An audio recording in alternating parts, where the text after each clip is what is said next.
सञ्चारकर्मी रवि लामिछानेको राष्ट्रिय स्वतन्त्र पार्टीको घोषणा सभामा भने राजनीति सफा गर्न हिलोमा डुबुल्की मार्न आएको हुँ।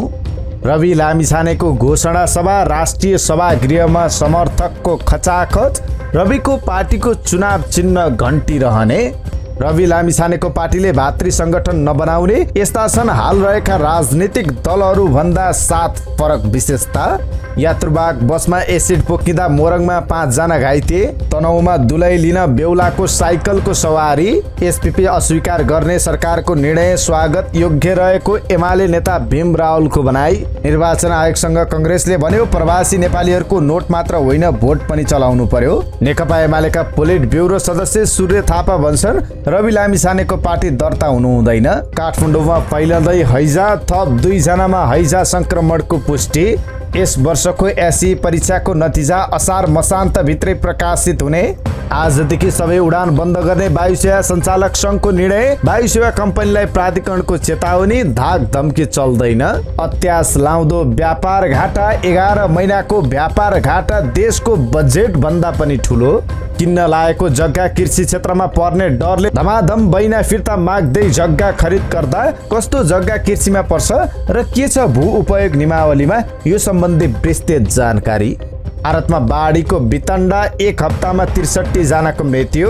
रुसका एक पत्रकारले आफ्नो नोबेल पुरस्कार 1 करोड 3 लाख डलरमा बेचे। प्राप्त रकम युक्रेन युद्धमा परेका शरणार्थीलाई दिइने।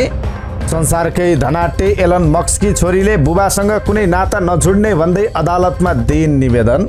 र भारत सरकारले ल्याएको अग्निपथ योजनाले नेपाल र गोर्खा भर्तीमा कस्तो प्रभाव पार्छ, यो सम्बन्धी विस्तृत जानकारी। सुप्रभात। आज मिति 2079 साल असार महिनाको 8 गते बुधबार, इस्वी सम्वत 2022 जुन 22 तारिक।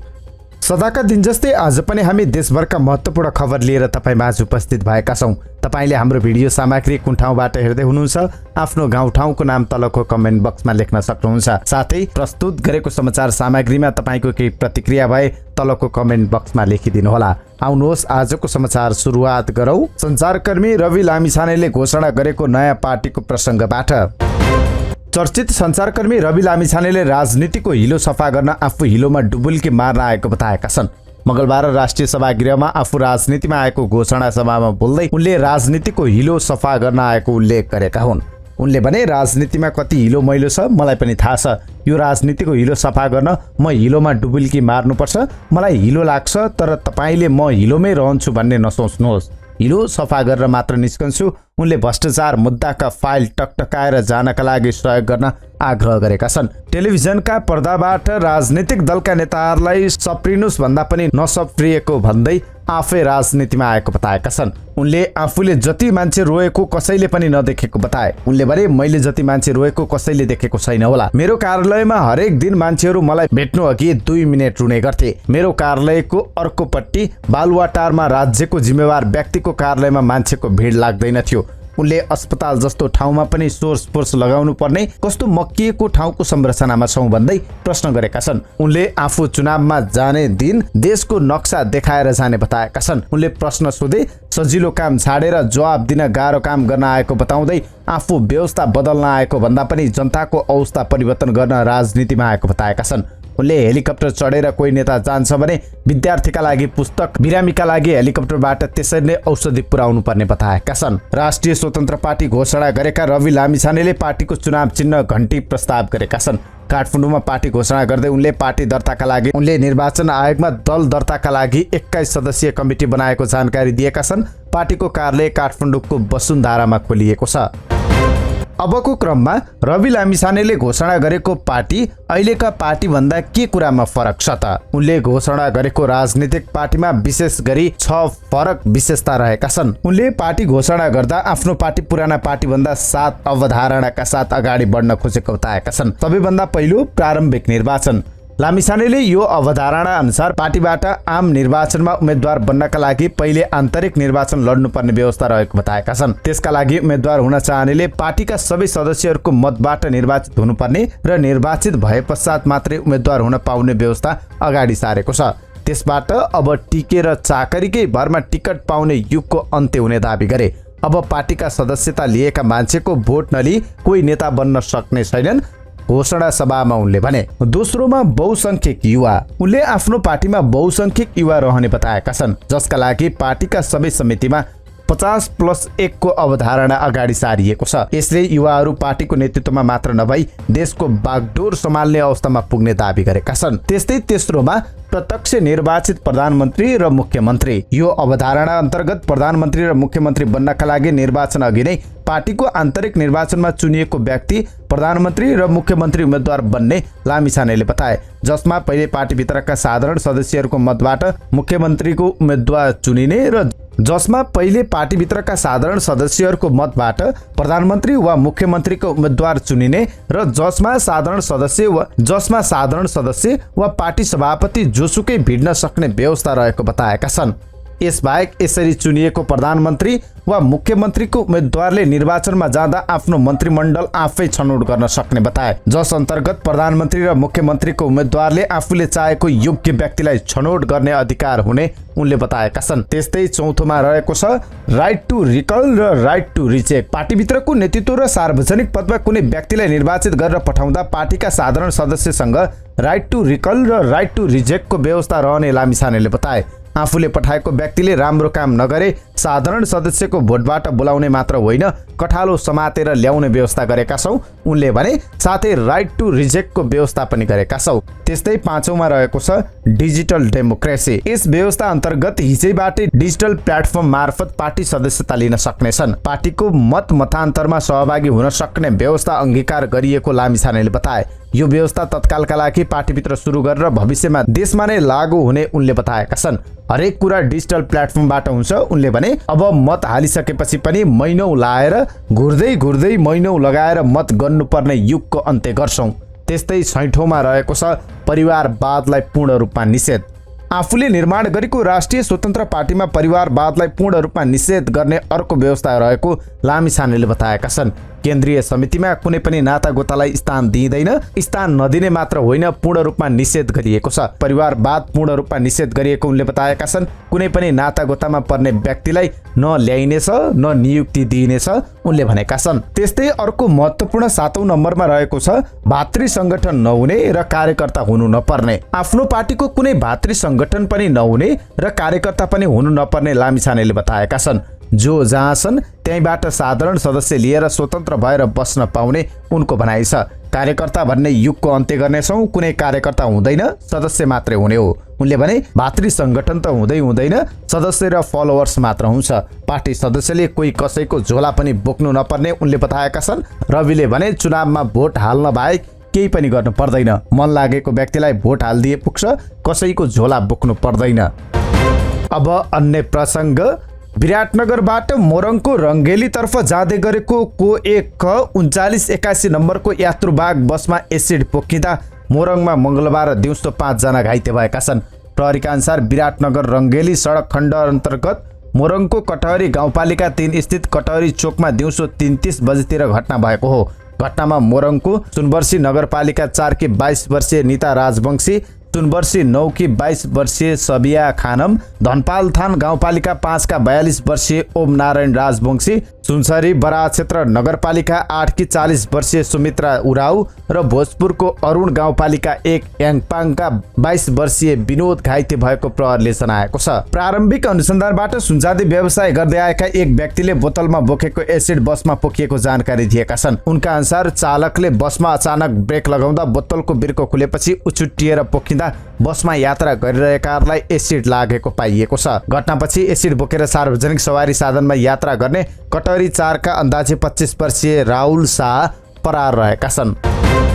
पछिल्लो समय तडक भडक तरिकाले विवाह गर्ने प्रचलन बढ्दै गएको छ। विवाहमा जन्त जाँदा कसैले बग्गी सजावट सहित महँगा गाडी लिएर जाने गर्दछन्। तर बिहिबार तनहुको ब्यास नगरपालिका वडा नम्बर 10 बैरेनीमा फरक दृश्य देखियो। बैरेनीका 26 वर्षीय विनोद सापकोटा दुलै लिन साइकलमा निस्के। बैरेनीबाट 6 किलोमिटर दूरीमा रहेको दमौलीमा बेहुलीको घर थियो। सिंगार पटार गरेको बेहुलोलाई बाटोमा रमिता हेर्नेहरू पनि टन्नै देखिए। केहीले त रोकेर सेल्फी पनि खिचे। बेहुलाको साथमा अरू 6 जना पनि साइकलमै थिए, अरू जन्ती बसमा। माइती पक्ष दुलैका अभिभावक दङ्ग परे। दुलैका बुबाआमा एकछिन आश्चर्यमा परे पनि आफ्नो ज्वाइँको मितव्ययिता र सरलता देखेर खुसी भए। दुलैका बुबा पूर्णबहादुर भुजेलले भने, हेर्दा अनौठो मात्र हो, तर यस्तो कुराले धेरै सन्देश दिन्छ। हामीले त ताली बजाएर स्वागत गर्यौं, सबैले केही सिक्न जरुरी छ। सापकोटाले यसअघि इलामदेखि मुगुको रारासम्म साइकलमा यात्रा गरेका थिए। नेपाल साइकल उत्सवको समयमा त्यो यात्रा गरेका उनी आफूलाई साइकल प्रेमी भन्छन्। म साइकल प्रेमी हुँ, स्वास्थ्यलाई पनि राम्रो हुने, सधैँ साइकल चढ्ने मलाई बेहुला बन्दा पनि साइकल नै चढ्न मन लाग्यो, जसले अरूलाई केही न केही सन्देश दिन सकियो। एमाले सांसद भीम रावलले धेरै ठूलो दबावपछि स्टेट पार्टनरशिप प्रोग्राम एसपीपी अस्वीकार गर्ने निर्णय गरेकोमा सरकारलाई धन्यवाद दिएका छन्। उनले सत्ता पक्षकै सांसदहरूको जोडबल र प्रमुख प्रतिपक्ष दलको दबावकै कारण सरकारले एसपीपी अस्वीकार गर्ने निर्णय गरेको बताएका छन्। सोमबार बसेको मन्त्री परिषद बैठकले एसपीपी स्वीकार गर्न नसक्ने भनी पत्र पठाउने निर्णय गरेको थियो।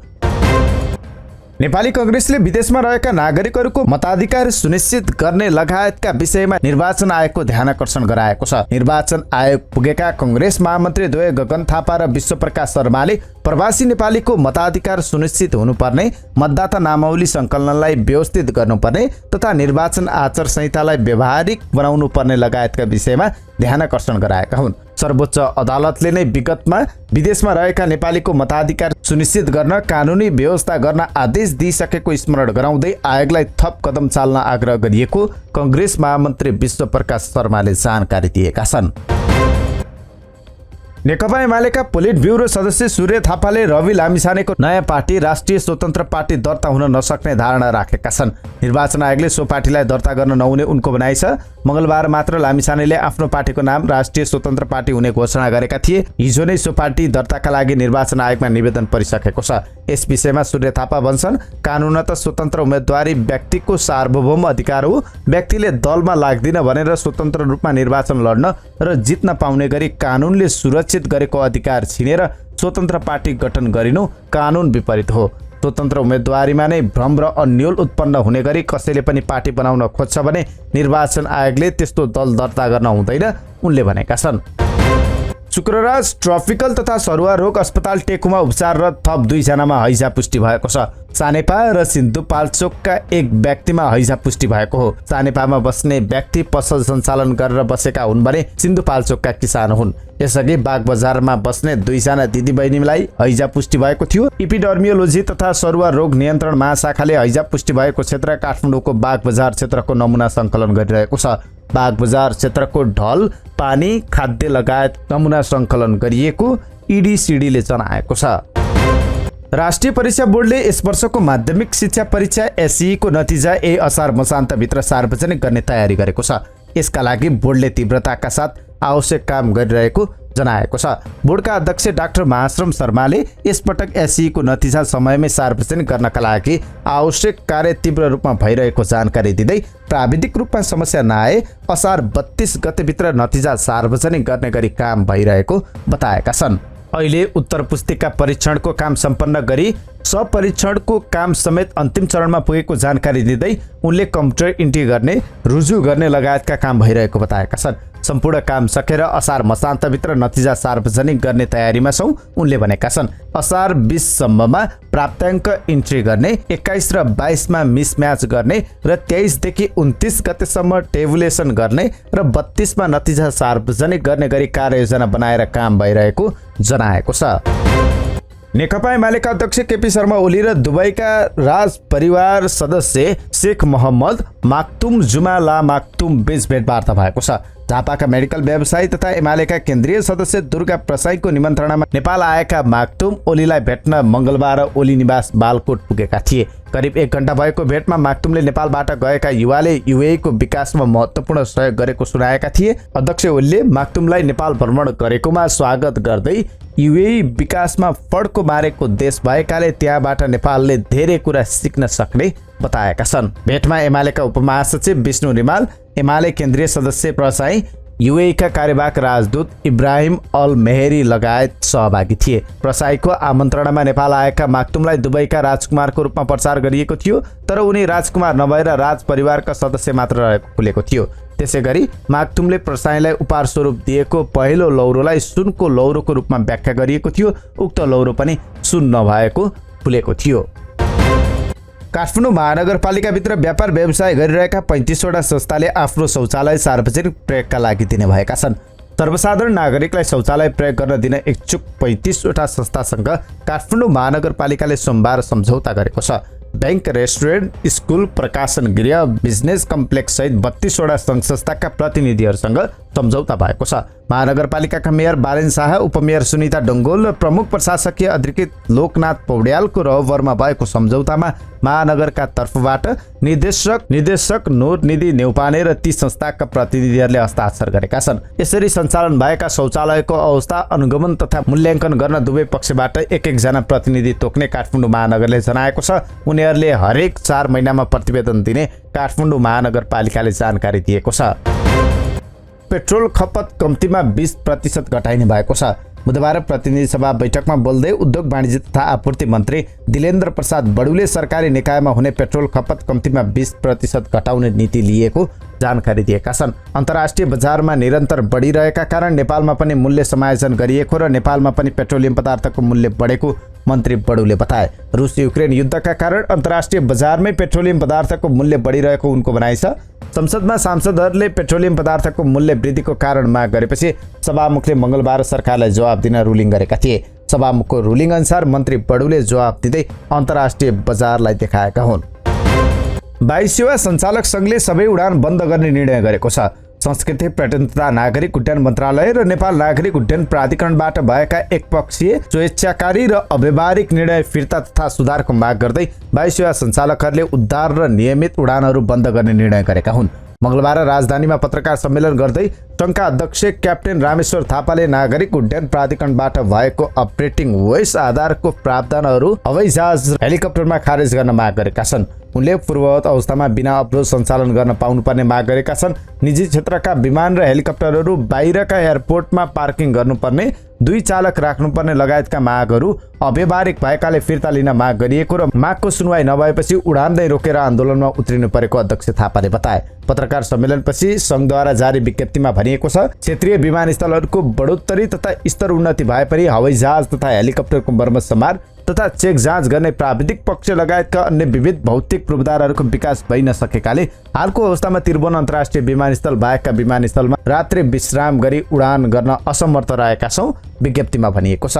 आफ्ना मागहरू सम्बोधन नभएसम्म बाध्यात्मक रूपमा वायु सेवा सञ्चालक सङ्घसँग आबद्ध सम्पूर्ण हेलिकप्टर तथा हवाई सेवा कम्पनीहरूले प्रदान गर्दै आएका आपतकालीन उद्धार लगायत नियमित उडानहरू असार 8 गते अर्थात् आजबाट स्थगित गरिएको सङ्घले जनाएको छ। यता नेपाल नागरिक उड्डयन प्राधिकरणले वायु सेवा कम्पनीहरूलाई धाक धम्की नचल्ने चेतावनी दिएको छ।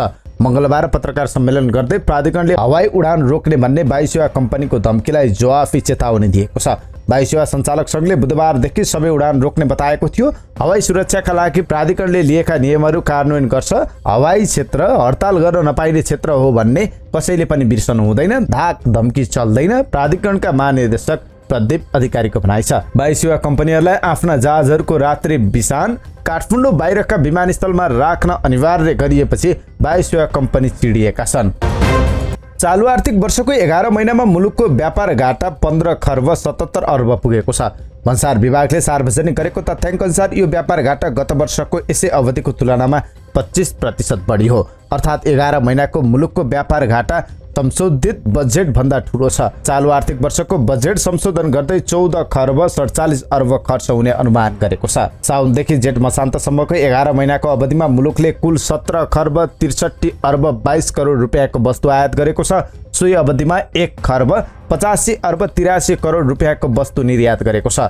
मुलुकको वस्तु आयात गत वर्षको सोही अवधिको तुलनामा 27.5% बढियो भने निर्यात 53.3% बढियो। कच्चा पाम र सोयाबिन तेल आयात भई देशभित्र प्रशोधन गरी निर्यात गरिँदा त्यसले सानो आकारको निर्यातलाई प्रतिशतमा ठूलो प्रभाव पार्यो, जसले गर्दा निर्यात वृद्धि दर राम्रो देखिए पनि यसले व्यापार घाटा न्यून गर्न मद्दत गरेन।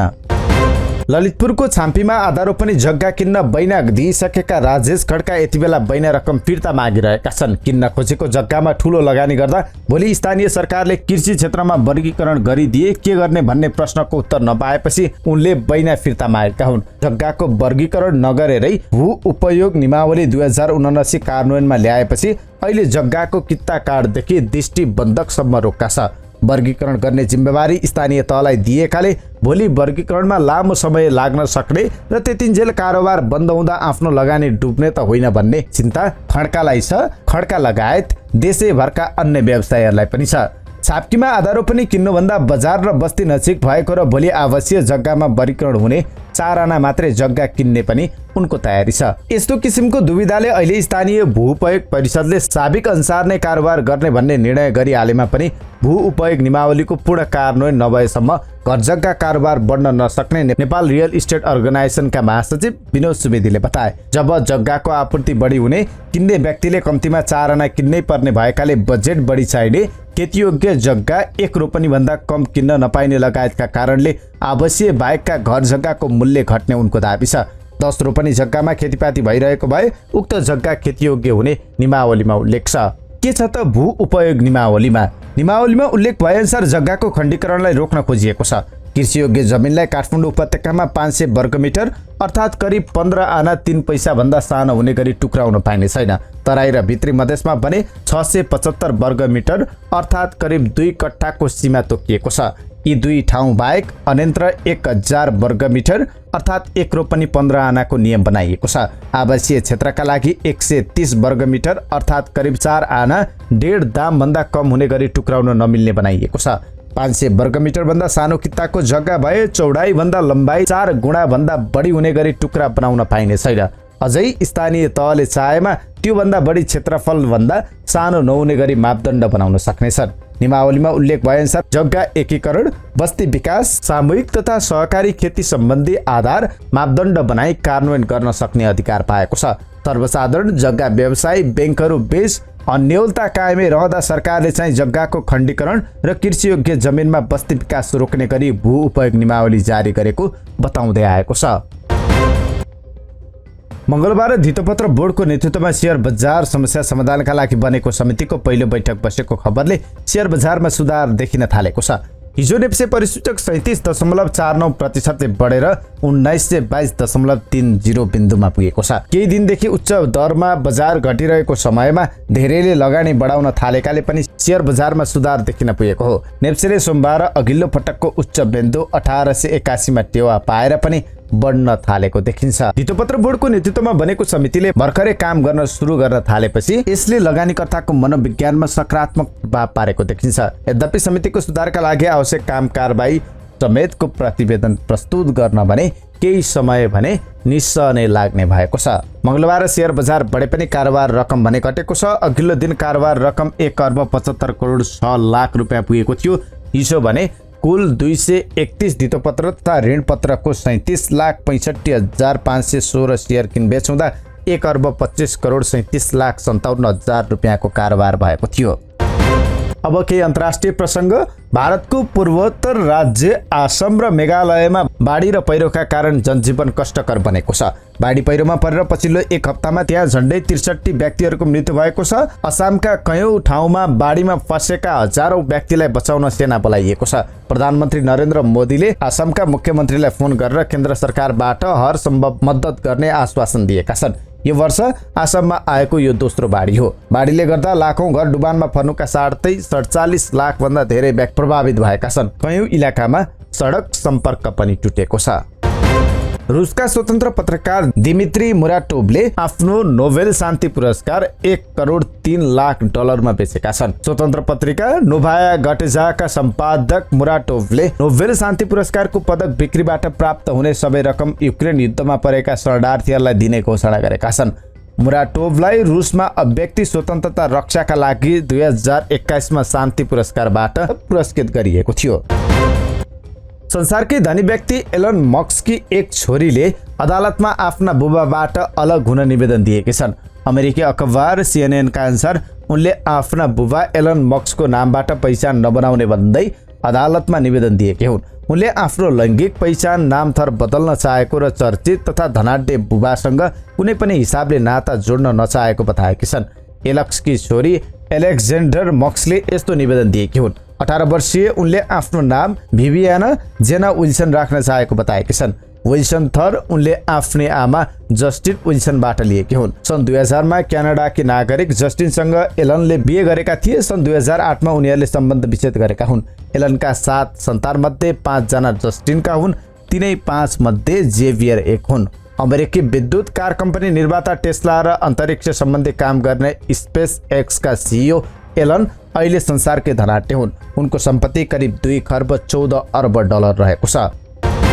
समाचारको अन्त्यमा छिमेकी राष्ट्र भारतको अग्निपथ योजनाले नेपाल र गोर्खा भर्तीमा कस्तो प्रभाव पार्छ, यो सम्बन्धी एउटा प्रसङ्ग।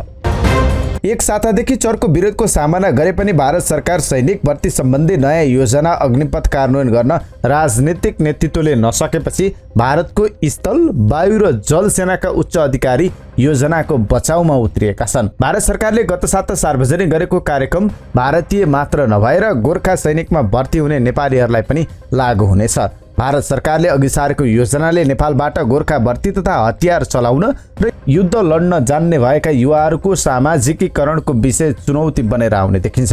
भारतीय सेनाका पूर्व जनरल अशोक मेहता भारतीयहरू जस्तै नेपाली युवाहरू पनि अग्निवीर बन्न सक्ने बताउँछन्। पहिले गोर्खा सैनिक भन्ने हुन्थ्यो, अब अग्निवीर भन्ने हुन्छ।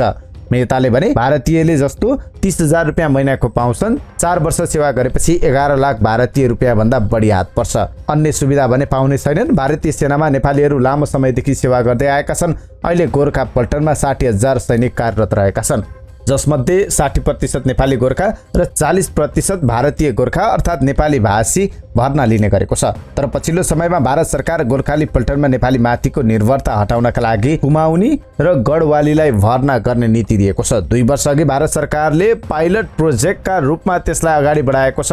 2 शताब्दी भन्दा अघि उपनिवेशकालीन समयदेखि सुरु भएको गोर्खा भर्ती बन्द गर्नुपर्ने धारणा आउने गरेका छन्।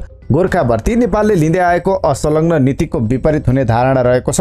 रोजगारीको उचित अवसर नपाएका नेपाली युवा भारतीय सेनामा भर्ना भइरहेका छन्। नेपाली सेनाका पूर्व उपरती नयाँ योजना नेपाली युवाहरूका लागि अवसर भएको बताउँछन्। 4 वर्षको अवधिमा उनीहरूले एउटा निश्चित रकम र तालिम प्राप्त गर्छन्। 4 वर्षमा 11 लाख भन्दा बढी रकम प्राप्त गर्छन्।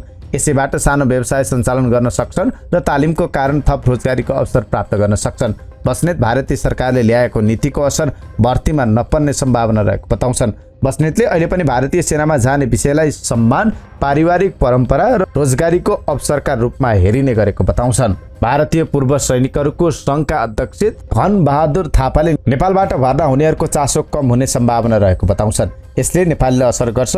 बहिर्गमनमा परेका 75%लाई रोजगारी दिने जिम्मेवारी भारत सरकारको हो। उनीहरूले भारतीयलाई प्राथमिकता दिन्छन्। थापाले भने गोर्खालीहरूको भर्नामा यसले असर पक्कै पनि गर्नेछ।